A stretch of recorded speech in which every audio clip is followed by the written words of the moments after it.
Hello everyone, welcome back to my YouTube channel economics by Renu. Micro economics का हम fourth chapter देख रहे हैं जो है consumer equilibrium indifference curve analysis. Last video में हमने ये देखा था कि इंडिफरेंस कर्व होता क्या है और उसका सेट एंड ग्राफ हम कैसे ड्रॉ करते हैं। आज हमको उसके आगे का पार्ट देखना है कि इसके फीचर्स या फिर प्रॉपर्टीज क्या क्या होती है। यानी कि अगर जब भी आप इंडिफरेंस कर्व को ड्रॉ कर रहे हैं तो आपके पास दिमाग में कुछ बातें होनी चाहिए, वो उसकी होंगी प्रॉपर्टीज। फर्स्ट पॉइंट हमारे पास आता है इंडिफरेंस कर्व, जिसको हम आईसी बोलते हैं।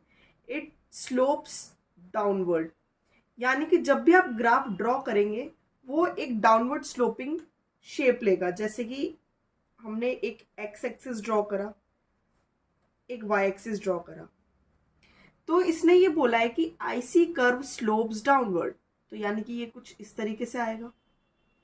आईसी कर्व का हमने क्या देखा था, डेफिनेशन क्या होती है, वो दो कमोडिटीज, मान लीजिए एक्स एंड वाई कमोडिटी है, उनके बीच का डिफरेंट सेट ऑफ कॉम्बिनेशन बताती है जिसमें हमारी मनी गिवन होती है। ठीक है, अब एक्स एंड वाई दो अलग अलग कमोडिटीज है। एक्स को मैंने एप्पल माना, वाई को मैंने ऑरेंज माना, तो एक्स पे हम एप्पल रख देंगे, वाई पे हम ऑरेंज रख देंगे।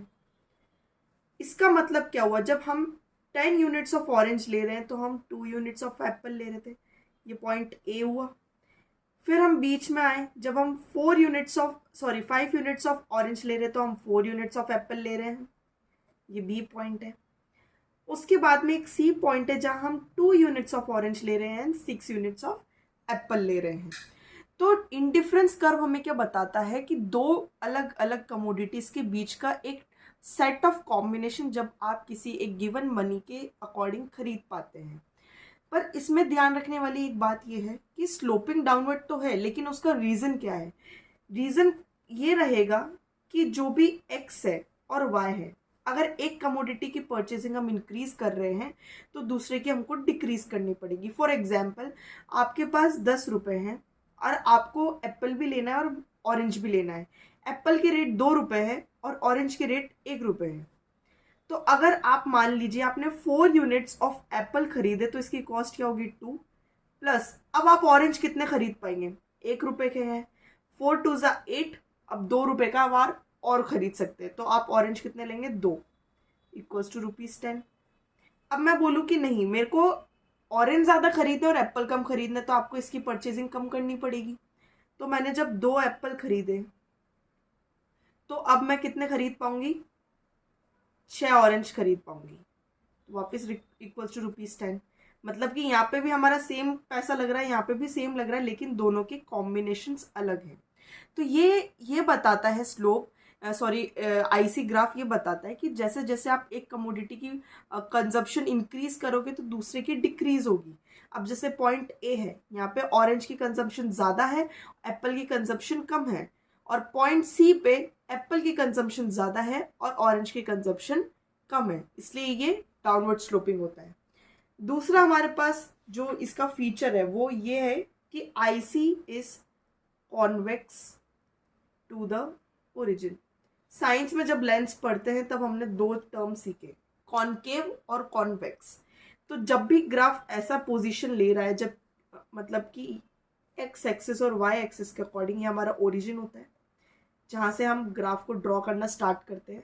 अगर इस ओरिजिन के अकॉर्डिंग कुछ ऐसा कर्व निकल के आ रहा है आउटवर्ड साइड का, तो इसको हम बोलेंगे कॉन्वेक्स, और ओरिजिन की तरफ जिस कर्व का मुंह हो उसको हम बोलेंगे कॉनकेव।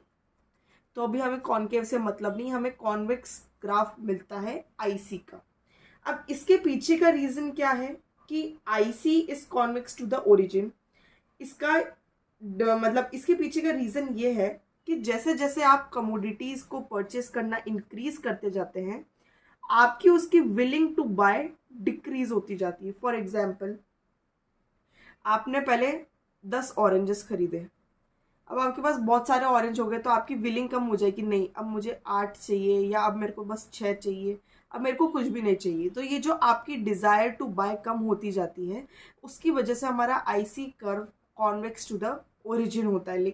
यानी कि जैसे जैसे आप कमोडिटीज की परचेसिंग इंक्रीज करते जाएंगे, आपकी खरीदने की जो विलिंगनेस टू बाय है वो डिक्रीज होती जाएगी, और इसी को बोला जाता है मार्जिनल रेट ऑफ सब्सटीट्यूशन, यानी कि MRS, marginal rate of substitution.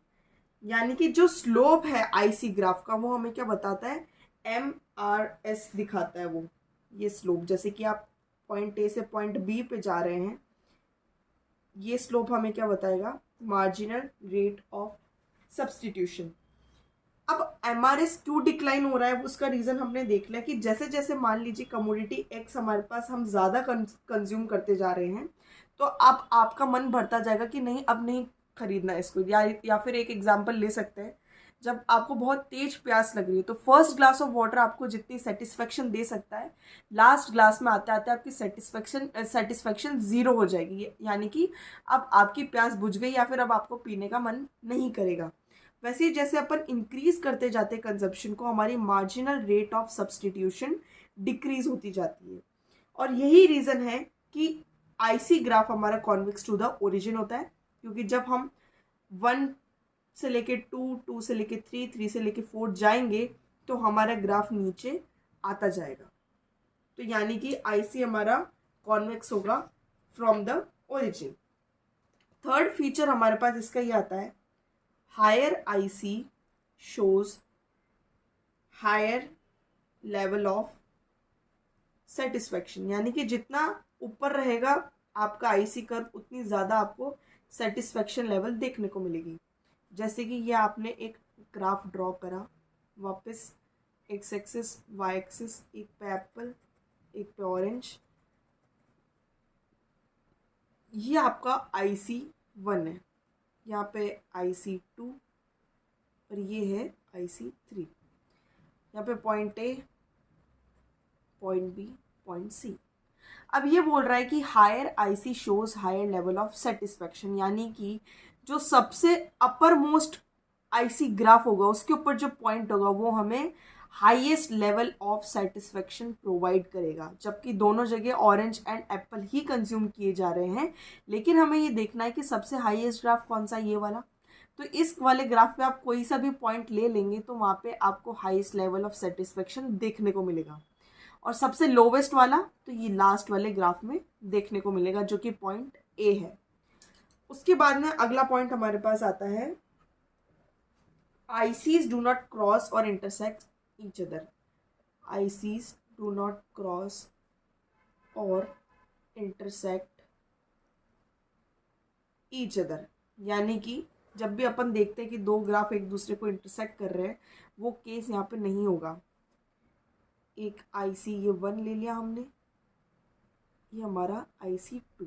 तो ये कह रहा है कि ये जो सिचुएशन है ये अराइज नहीं होगी। इसके पीछे का रीज़न ये है, यहाँ पे तो हमने पॉइंट E ले लिया, यहाँ पे हम ले रहे हैं पॉइंट A और यहाँ ले रहे हैं हम पॉइंट B।